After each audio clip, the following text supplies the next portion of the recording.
Coucou mes très chers auditeurs, j'espère que vous vous portez au mieux, du moins dans la mesure du possible actuellement. Nous vivons un moment tristement historique et je ne pouvais dans ces conditions conserver le format actuel du podcast. C'est pourquoi j'ouvre une série spéciale, et oui, encore une, relative à votre ressenti sur le confinement, sur le pire de ce dernier, mais surtout sur le meilleur car cela reste quelques grammes de bonheur. Allez, c'est parti. Quelques grammes de bonheur. Quelques grammes de bonheur. Quelques grammes de bonheur. Quelques grammes de bonheur. Quelques grammes de bonheur. Quelques grammes de bonheur. Quelques grammes de bonheur. Quelques grammes de bonheur. Quelques grammes de bonheur. Bonjour ou bonsoir, quelle que soit l'heure, bienvenue à tous. Aujourd'hui, nous sommes avec Reine, 40 ans, femme au foyer, et qui vit au Vers-Saint-Denis. Bonjour Reine. Bonjour. Comment vas-tu? Ça va et toi? Ça va très très bien, d'autant que j'ai le plaisir et l'honneur de recevoir, comment pourrais-je dire, la femme de mes premières fois dans mon podcast. Alors, pour ceux qui ne comprennent pas, attendez, je vous explique. Reine était mon premier épisode, ensuite la première de la série, les 10 premières m'avoir fait confiance, et maintenant c'est la première de ma série spéciale confinement, compte tenu des malheureux événements qui se retiennent actuellement. Mais lors de ton second passage, tu nous as fait la promesse de venir nous raconter ta soirée pour les 40 ans que tu as eu il y a quelques temps de cela. Et c'est avec hâte que je veux tout savoir, ou presque, sur cette soirée. Où est-ce que c'était, combien il y avait de personnes, comment était l'ambiance, comment tu t'es sentie?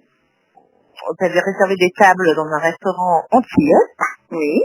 d'ailleurs qui s'appelle l'Hibiscus, à Savigny-le-Temple. Et donc voilà, donc on avait réservé des tables. J'avais à peu près une soixantaine d'invités, enfants compris. Wow. Ouais. Enfants compris, bien sûr. Et donc voilà, et franchement la soirée a été juste top. C'était un restaurant avec buffet à volonté. Oui. Donc d'ailleurs ce restaurant je le recommande à un maximum de personnes. Il est top. Ah bah, si tu me recommandes, pardon, sans vouloir t'interrompre, oui. On mettra le lien en barre d'infos pour leur faire un peu de publicité alors. Bah ouais, je pense, ouais, ça serait bien. Pas de soucis. Surtout qu'à mon avis, ils auront bien besoin après cette quarantaine. À mon avis, tous les restaurants ont besoin d'avoir du monde qui revienne. Hein. C'est sûr. Et donc voilà, il faut savoir que dans ce restaurant, donc ils sont aussi un peu spécialisés dans les anniversaires. Ils fêtent énormément, les gens aiment beaucoup aller là-bas pour fêter leur anniversaire. Et ils ont un animateur en fait qui anime le week-end, le vendredi à partir du vendredi soir. Et ils font des spéciales par rapport aux anniversaires. Ils emmènent le gâteau avec toute une ambiance quoi. Il y a la musique, etc. Et sincèrement, c'est juste génial, c'est sympa. Voilà, et on a passé une bonne soirée. J'ai eu vraiment ma famille, certains membres de ma famille qui ont pu venir, plus mes amis, et ce qui m'a fait énormément plaisir parce que j'ai eu aussi des amis qui habitent à l'étranger, la famille qui habite à l'étranger qui sont venus, par exemple de Londres, d'Amsterdam, etc. Juste pour ça. Juste pour mon anniversaire, juste pour une Wow. soirée d'anniversaire. Donc l'aller-retour.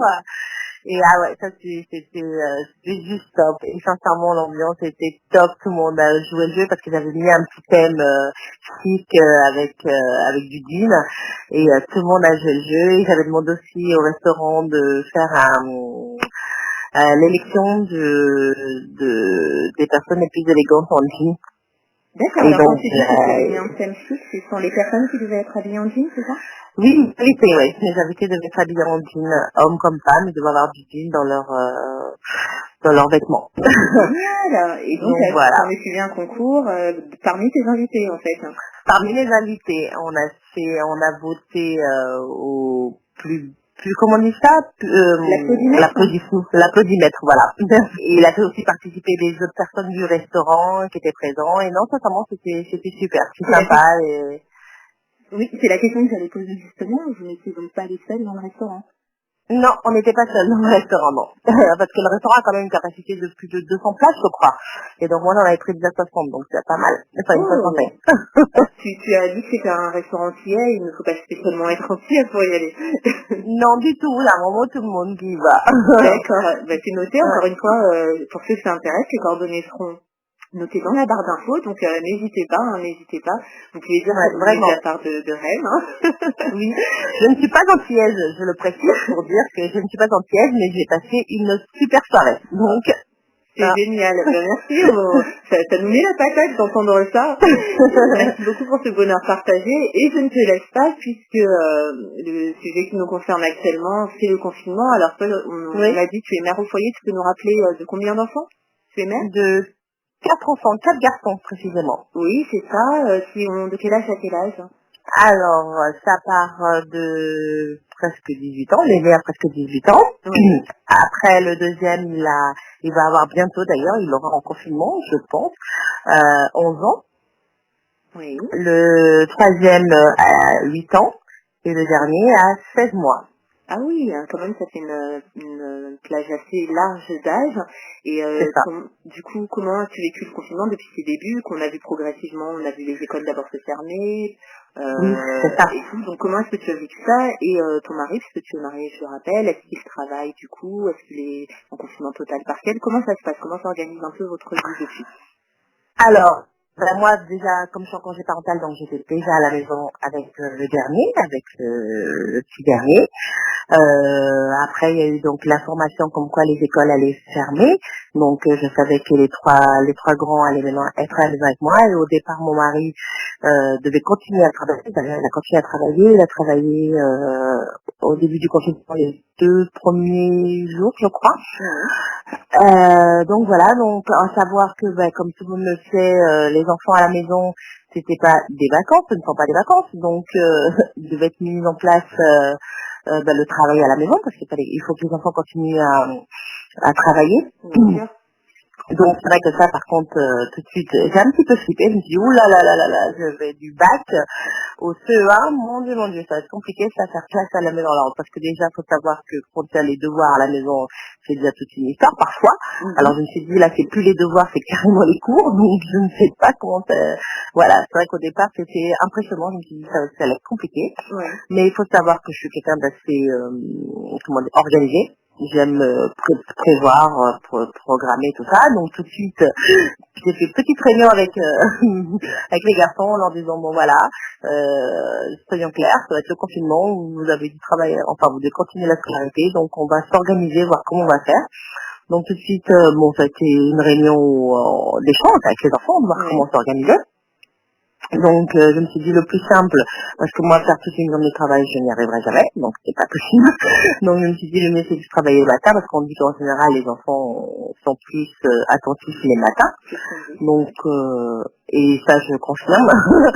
Donc nous ce qu'on a mis en place c'est qu'on travaille le matin, on se donne rendez-vous à 9h autour de la table familiale, donc la table de la salle à manger. Et donc voilà, donc ils savent qu'ils doivent se lever avant pour se préparer. Par contre, ce que j'ai mis en place, c'est que je voulais quand même garder une certaine routine pour qu'on ait vraiment l'impression que on fait des choses. Donc le matin, ils doivent se lever, faire leur toilette, prendre leur petit déjeuner et rendez-vous à 9h pour la classe. Et moi, pareil, je me lève, je prends ma douche, etc. maman, et rendez-vous à 9h avec eux. Donc voilà, donc on prend le temps de lire ce qu'ils ont comme travail, parce que ce qui est bien, c'est que les maîtresses ont tout envoyé, ou on avait déjà, enfin, en tout cas pour le deuxième, Enzo, ils avaient déjà tout mis. Et le dernier, elle envoie au fur et à mesure chaque semaine, donc ça c'est bien aussi. Donc pour celui qui concerne 2, on a fait un planning de matière par jour. Par exemple, on fait matière. En primaire, c'est plutôt vocabulaire, grammaire, conjugaison, etc. Et pour celui de CE1, donc on suit le programme de la maîtresse, on essaye en tout cas, parce qu'au départ, j'étais un peu débordée, on n'arrivait pas à faire tout, ça paraissait énorme sur une seule journée. Et j'ai la chance d'avoir des amis qui sont enseignantes, donc j'ai demandé conseil à mes copines et elles m'ont donné de très bons conseils d'ailleurs, donc ce qui m'a permis de remettre au mieux. Et donc voilà, et puis c'est le plus compliqué, ça a été plutôt avec l'aîné, c'est en terminale, parce que le lycée a eu beaucoup du mal à mettre les choses en place, encore en sachant qu'en plus ils passent le bac, donc c'est encore plus stressant. Ils n'arrivaient pas à mettre en place l'envoi des devoirs, parce qu'il fallait passer par le site internet qui était surchargé, donc quand on y allait, ça ne marchait pas. Ça a été très compliqué. Donc là, je vous dirais que là on est quoi à la deuxième semaine de confinement et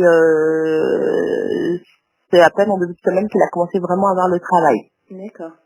Et encore, c'est pas tous les professeurs. Donc bon, au départ c'était un peu ça. Quand je me suis dit bon, on va pas se prendre la tête, on finit. Au point où on en est, de toute façon l'État ils savent. Dans la situation où c'est, je pense qu'ils vont peut-être faire le bac en conséquence, je sais pas. Mais en tout cas, je disais à mon fils, on va pas se prendre la tête. On fait surtout des révisions. Je pense que le plus gros de l'année est déjà fait, de toute façon. C'est pas que c'est le troisième trimestre qui va changer énormément le bac, je ne pense pas. Donc voilà, donc moi je pars plutôt sur des révisions, je demande de faire plutôt des révisions, de télécharger des applications de révision, des choses comme ça, et puis voilà quoi. Et puis je me prends pas la tête parce que de toute façon je comprends rien à certaines matières qu'il a. Donc ça sert à rien de me mettre plus de stress. Donc voilà, on est parti dans ce sens-là.